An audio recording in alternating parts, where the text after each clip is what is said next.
Hi అండి. Welcome back to దొడ్డాస్ kitchen. ఈరోజు మనం పెసరపప్పు చేసుకుందామండి. చాలా టేస్టీగా ఉంటాయి. మనం బయట కొనుక్కునే పెసరపప్పు కన్నా కూడా ఇలా ఇంట్లో చేసుకుంటే చాలా టేస్ట్గా ఉంటాయండి. దానికోసం నేను గ్రీన్ పెసర్లు తీసుకున్నాను. ఈ పెసల్ని మొదటగా మనం కళాయిలో చక్కగా వేయించుకోవాలండి. సిమ్లో పెట్టుకొని చాలా జాగ్రత్తగా దగ్గరుండి వేయించుకోవాలి. హడావుడిగా హై ఫ్లేమ్లో పెట్టుకొని మాడపెట్టుకోకూడదు. పప్పు అస్సలు టేస్ట్ ఉండదు, కలర్ కూడా బాగుండదు. ఇలా చక్కగా దగ్గర నుంచొని సిమ్లో పెట్టుకొని మంచిగా వేయించుకోవాలి. మంచిగా టేస్ట్ ఉంటాయండి ఇవి. చక్కగా వేగినాయో లేదో మనం కొంచెం టేస్ట్ చూసి తెలుసుకోవచ్చు. ఇలా చక్కగా వేగిపోయిన తర్వాత చిన్న రోల్ తీసుకోండి. ఆ రోట్లో కొంచెం కొంచెంగా వేసుకొని మంచిగా బండతో కలుపుకుంటూ ఉంటే మనకేమవుతుందంటే అవి బద్దలైపోతాయండి. మన బలమంతా పెట్టేసి దంచేసామంటే కనుక అవి పొడుం పొడుం అయిపోతాయి. అలా కాకుండా ఇలా బండతో కొంచెం పైన అలా తిప్పుతూ ఉంటే మనకి చక్కగా అవి బద్దలైపోతాయండి. ఇలాగా వీడియోలో చూపించిన విధంగా పైన కట్టుకోవాలి. మన పెద్దవాళ్ళు ఏం చేసేవాళ్ళంటే అప్పట్లో తిరగళ్ళు ఉండేవండి. ఆ చక్కగా మనం వాళ్ళు వేయించుకున్నటువంటి మినుములైనా పెసలైనా ఆ తిరగట్లో వేసేసి కలిపేసుకునేవాళ్ళు. పప్పును కూడా చక్కగా పెసలు ఇలాగే చేసేసి తక్కువ పప్పు అయితే ఇలా రోట్లో చేసేవాళ్ళు, ఎక్కువ పప్పు అయితే చక్కగా తిరగల్లో పెట్టుకుని విసురుకునేవాళ్ళు.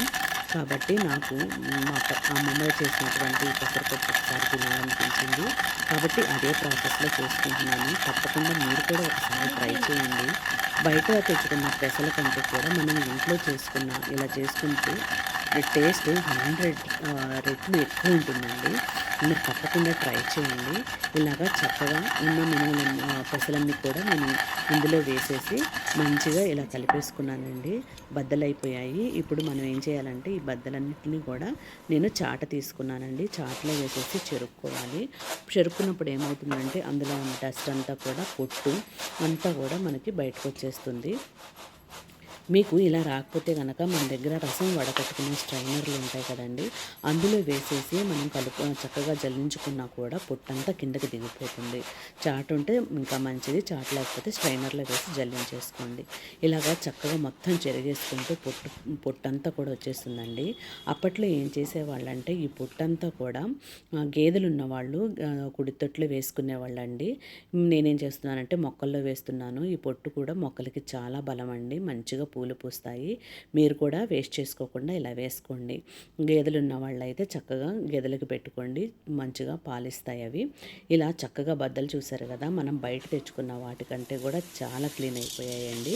ఇలాగా మొత్తం నేనేం చేస్తున్నానంటే మట్టి పాత్రలో పప్పు చేసుకుంటున్నానండి. చెప్పాను కదా, నాకు మా అమ్మమ్మల కాలం నాటి చక్కగా పప్పు అలా చేసుకుని తినాలనిపించింది కాబట్టి నేను మట్టి పాత్రలో చేసుకుంటున్నాను. సేమ్ ప్రాసెస్లో మీరు కుక్కర్లో చేసుకున్నా కూడా టేస్ట్ ఏమాత్రం తగ్గదండి. మట్టి పాత్రలో చేసుకున్నట్లే ఉంటుంది. కాకపోతే మట్టి పాత్రలో మన పాత వాళ్ళు మన పెద్దవాళ్ళు అందరూ మట్టి పాత్రలోనే చేసుకుని తినేవాళ్ళు కాబట్టి నేను అలా చేసుకుంటున్నాను. టేస్ట్ కూడా కొంచెం డిఫరెన్స్ ఉంటుందండి దానికి దీనికి. ఇది చాలా టేస్ట్గా ఉంటుంది. మీరు తప్పకుండా ట్రై చేయండి. ఈ పెసల్లో మనం మట్టి ఉంటుంది కాబట్టి ఆల్మోస్ట్ మొత్తం చెరిగేసుకున్నాను. ఇలా శుభ్రంగా పిసికి కడుక్కుంటే మట్టి అంతా పోతుంది. మళ్ళీ ఒక 5 మినిట్స్ నానపెట్టేసుకుని మరలా శుభ్రంగా ఇలాగ కలుపుకుంటూ కడుక్కుంటే ఇంకా ఏమైనా డస్ట్ ఉంటే అది కూడా పోతుందండి. శుభ్రంగా క్లీన్ అయిపోతుంది. అప్పుడు మంచి వాటర్ పోసుకుని స్టవ్ మీద పెట్టేసుకోండి. స్టవ్ మీద పెట్టేసేసుకుని ఇలాగ చక్కగా పొంగు రావాలండి. చక్కగా పొంగు వచ్చినప్పుడు పైన ఉన్నటువంటి నురుగంతా కూడా మన పెద్దవాళ్ళు తీసేసేవాళ్ళు. ఇది ఒక మంచి ఎక్స్పీరియన్స్ అండి. అమ్మమ్మ వాళ్ళు ఇలా కట్టెల పొయ్యి మీద పెట్టి కుండలో పప్పు వండుతూ పైకి వచ్చే నురుగు తీసేసేవాళ్ళు. మీలో ఎంతమందికి ఇది తెలుసో కామెంట్ చేసేయండి. ఇలా చక్కగా పప్పు అంతా కూడా పొంగొచ్చి కొంచెం ఉడికిన తర్వాత అందులో ఒక 2 టమాటాలు, ఒక పెద్ద ఆనియను, అలాగే ఒక 5-6 గ్రీన్ చిల్లీ కూడా కట్ చేసేసుకుని పప్పులో వేసేసుకోవాలి. మీరు రెడ్ చిల్లీ అవసరం లేదు, మాకు ఇట్లానే ఇష్టం అనుకుంటే కనుక కారం కోసం ఇంకొక 2 మీరు టేస్ట్ని బట్టి ఇంకొక 2 గ్రీన్ చిల్లీ యాడ్ చేసుకోండి. మేమైతే రెడ్ చిల్లీ అలవాటు కాబట్టి నేను ఒక స్పూన్ రెడ్ చిల్లీ కూడా వేసుకుంటాను. అందులో పౌడర్ కూడా వేసుకుంటాను కాబట్టి నేను ఒక 2 పచ్చిమిరపకాయలు తక్కువే వేసుకున్నానండి. ఇలా చక్కగా ఉడుకుతుంది. ఇప్పుడు నాకు 70% ఉడికిపోయిందండి. ఇలా ఉడికిన తర్వాత కొంచెం చింతపండు అలాగే ఒక స్పూన్ కారం వేసుకోవాలి. ఇలా వేసేసుకుని బాగా కలిపేసేసి పప్పును ఉడకనివ్వండి. ఇప్పుడు 70% ఉడికిపోయిందండి పప్పు. ఇవి కూడా వేసిన తర్వాత చక్కగా ఉడకనివ్వాలి. చూస్తున్నారు కదా చక్కగా ఉడికిపోయింది. మీరు కుక్కర్‌లో పెట్టుకున్నట్లే చక్కగా ఉడికిపోయిందండి పప్పు. తొందరగానే ఉడికిపోతుంది ఇది. కాకపోతే చక్కగా నానపెట్టుకోవాలండి. ఒక 10 మినిట్స్ అన్నా నానపెట్టుకుంటే, ఎందుకంటే వీటిని మనం వేయించాము కాబట్టి తొందరగా ఉడకవు. వేయించిన పప్పుని చక్కగా ఒక 10 మినిట్స్ నానపెట్టుకుని పప్పు చేసుకుంటే తొందరగా ఉడికిపోతుంది. ఇలాగా ఉడికిపోయిన పప్పులో కొంచెం మీ టేస్ట్‌కి సరిపడినంత ఉప్పు వేసేసుకొని, చాలామంది ఇలా పప్పులుగా తినడానికి ఇష్టపడతారండి. అలా ఇష్టపడేవాళ్ళు కలుపుకోకుండానే కొంచెం మీకు అవసరమైతే కొంచెం వాటర్ ఏసేసుకొని స్పూన్‌తో కలిపేసుకొని సర్వ్ చేసేసుకోండి.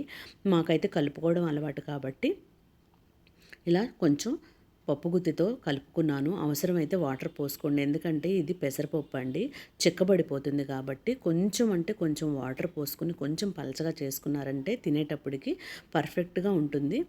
ఇప్పుడే ఇట్లా చేసుకునేటప్పుడు ఇలా గట్టిగా చేసుకున్నారంటే కనుక మనకి తినేటప్పుడు ఇంకా ముద్దపప్పులాగా గట్టిగా అయిపోతుంది. కొంచెం వాటర్ కలుపుకున్నాను. ఇలా పలచగా చేసుకుంటే చాలా టేస్ట్‌గా ఉంటుందండి. చాలామంది పోపు పెట్టుకుంటారు. కానీ మా పెద్దవాళ్ళు పెసరపప్పుని ఇలా పోపు పెట్టకుండా తినేవాళ్ళు. నిజంగా అండి చాలా టేస్ట్‌గా ఉంది.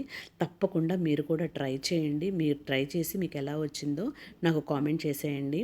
లైక్ చేయండి, షేర్ చేయండి, కామెంట్ చేయండి.